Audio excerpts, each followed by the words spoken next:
So who do I gotta kill to get free healthcare around here? I think we finally have our answer to that question. Right now, Europe is having an insane heat wave. Temperatures of 100 degrees or higher. That's Fahrenheit, which still exists outside of Europe. At the same time, Europe makes it very difficult, expensive, and sometimes illegal to own air conditioning. Only 19% of households have it compared to 83% in the United States. Guess who this kills? The old and the weak, who also happen to be the most expensive to care for. Estimates are between 60,000 and 175,000 heat-related deaths each year. So is this Europe really caring about climate or being really great at budgeting? That's not all. Canada supposedly has one of the great socialized healthcare systems, now has 5% of deaths from euthanasia. That's right, youths from Asia come in and murder Canadians all day. No, I'm kidding. It's assisted suicide. There was a case where a woman changed her mind. They killed her anyway. There was another woman with breast cancer. The doctors kept offering her assisted suicide over and over. They're like, come on. What do you have to live for? Curb Your Enthusiasm is over. What's left? It's insane. Canada's become like the polite Tony Soprano. Instead of, hey, it's like, hey. That's the irony. Luigi Mangione was celebrated by a lot of people for killing someone who rationed healthcare. Can you imagine what would happen if the government started rationing? Well, now we don't have to imagine. So I give the killing of the old and the weak, to make the numbers work, a 15 out of 100. Because I think Europe is finally waking up from its net zero cult. And in cults, somebody always dies. In this case, millions of somebodies. And very soon, AI will make healthcare cheap enough where you won't have to murder your own citizens. And isn't that heartwarming? In case you couldn't tell, I don't think that Europe and Canada are literally murdering their citizens. But the thought probably crossed some minds. And it maybe is baked in somewhere in the dark recesses of their minds, right next to their OnlyFans passwords, that, hey, what a weird coincidence that all these people are dying voluntarily, of course, and saving us money. In that way, the climate change narrative serves a purpose. And again, I don't think they did it on purpose. I just think they got caught up, in a crazy thing. You know how when you're young and you get into a motorcycle gang and you end up with some bar fights and murdering somebody accidentally in a bar fight, and then you go on trial, and then you go to prison, and now you're a prisoner for life. Yeah, it's that sort of thing. So it's a spiral. It starts out pretty innocent. It's like, hey, I just need some friends. And now you're in a full-on, white supremacist gang in prison to survive. That's kind of what's happening in Europe and Canada. But something much, much bigger is happening. The Trump administration, technology, and reality itself are bashing Canada and Europe over the head. The first sign of all of this was Brexit. Crazy British citizens wanted sovereignty over their own nation. They're like, hey, listen, maybe we don't want to have some bureaucrat in Belgium decide how many and who comes to our border. And what a lot of people don't realize, now I'll get into this in some other episode. I have a link in the newsletter. They're an ethno-state. Now, when you look at Japan, you're like, oh, I get it. It's all Japanese people. So if I show up and try to do all the Japanese things, I still will not be Japanese. Well, it's the same thing in the UK. Maybe there's a little bit more mixing with other Europeans, but in general, it's kind of an ethno-state. And so when you introduce a lot of immigrants with some very different cultures and sometimes very violent backgrounds who just came from a war-torn place, it may not work out. And that's, you could kind of deal with 50, 500, maybe even 500,000.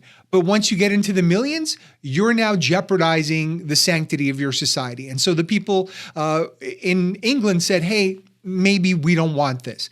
And what's funny is the government then proceeded to ignore all of that and continue doing it anyway, which is kind of insane. And the UK is, I think a lot of people there feel like they're having to share a pie that's not growing. Right now, they are poorer than Mississippi, our poorest state. Mississippi's catfish can afford better apartments than most people can in London.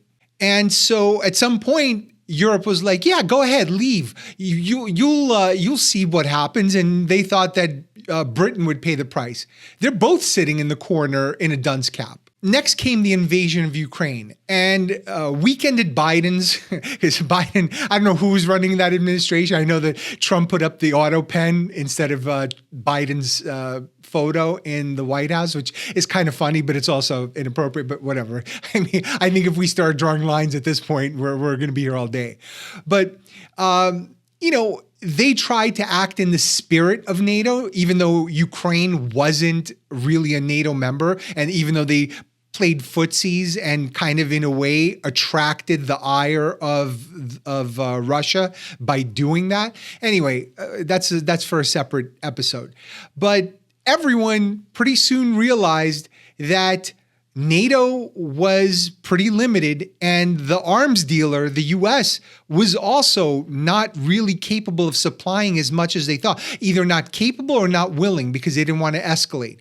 And this was not lost on Putin. So he realized NATO's not going to fight, and the US certainly is not going to fight, and they're not even going to let them escalate to the point where they give them long-range missiles or jets that can invade deep into Russia.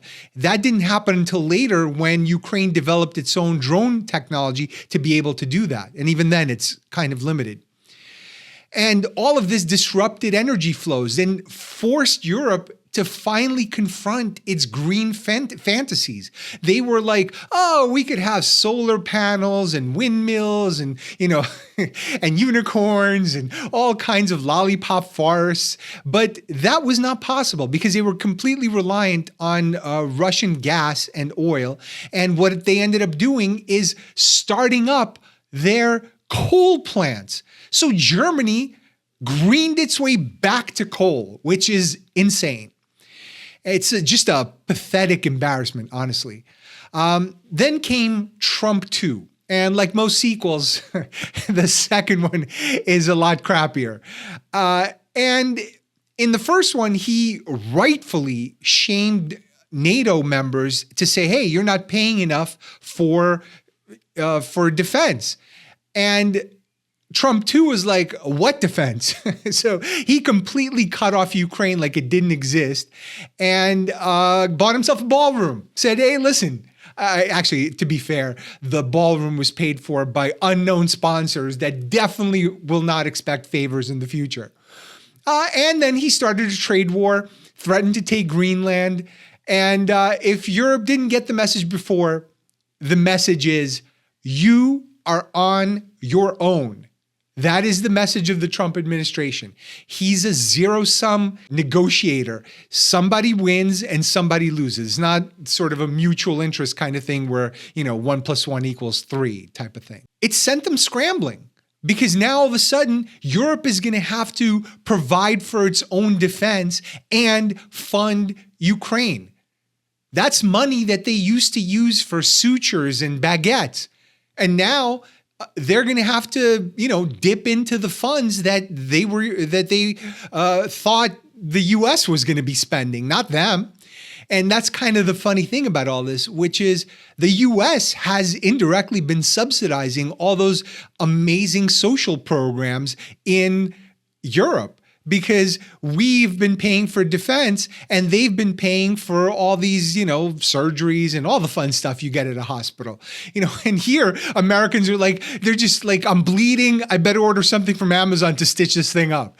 And that's really, that's our healthcare system, unless you work for a corporation and then eventually they fire you or you're laid off or you age out and all of a sudden you're the public's problem again. And that's just a disaster I'll cover in some other episode, and I've covered in the past. And Canada started getting more of the same. Suddenly it bumped Puerto Rico as America's next top state, starring Tyrant Banks.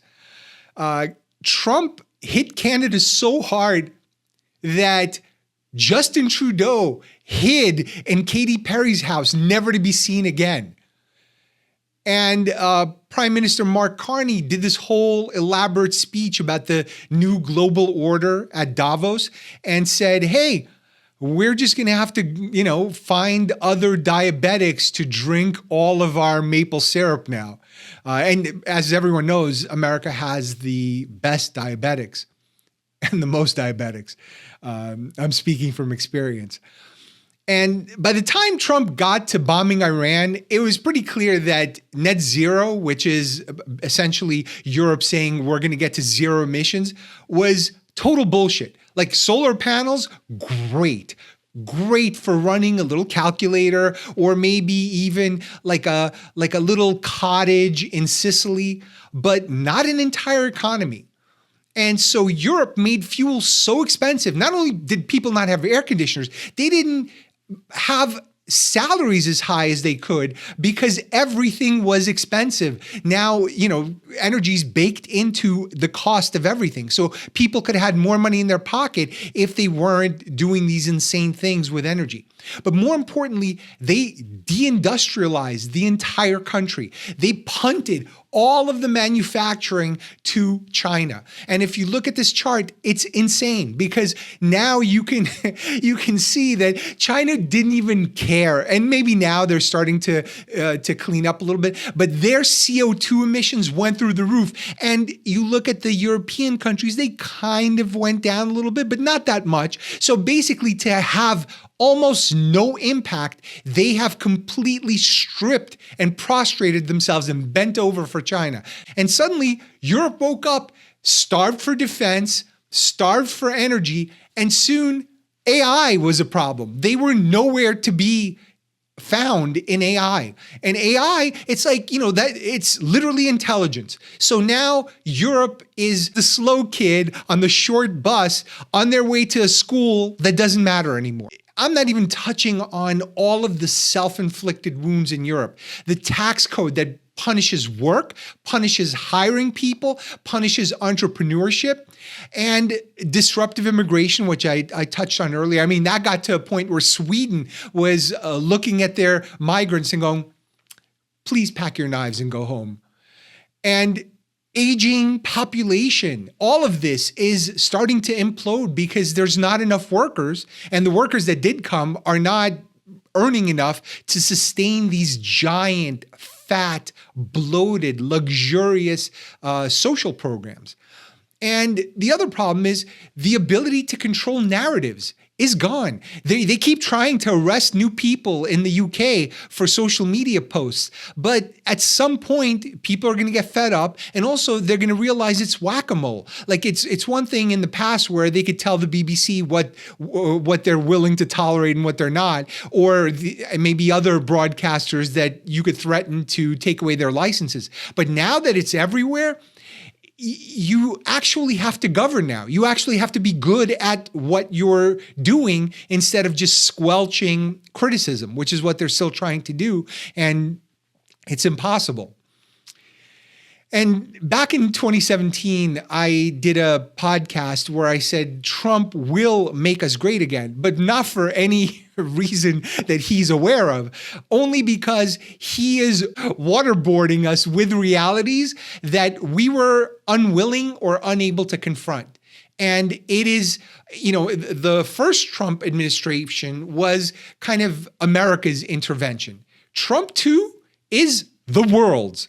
So everyone is getting it. And this, I think of it as our global bar mitzvah, where we're all big boys and girls now, and we're all going to have to figure out how this thing works, because we see what it looks like when it doesn't work, when there's chaos. And I am optimistic. I'm always optimistic, because I wouldn't be doing any of this if I didn't have optimism. I think it starts with awareness. I think at some point, Europeans, Canadians, certainly Americans, no one is exempt from looking in the mirror. And we have our faults. We never even got to the universal healthcare part. So we took a few steps, and some of them weren't so great. And at least Europe got there. They didn't do the math all the way through, and they didn't count on all these intangibles. But essentially, I think there's hope, and hope starts with awareness. And I will do more episodes on this. Hopefully you enjoyed this one. And I will see you next time. Get the newsletter first. Get updates before anybody at the Trendaddy.com or stevefaktor.com or any number of URLs that I still pay for and probably will not need in a few years, when I'm either dead or infirmed from processing the traumas of the world. Anyway, see you soon.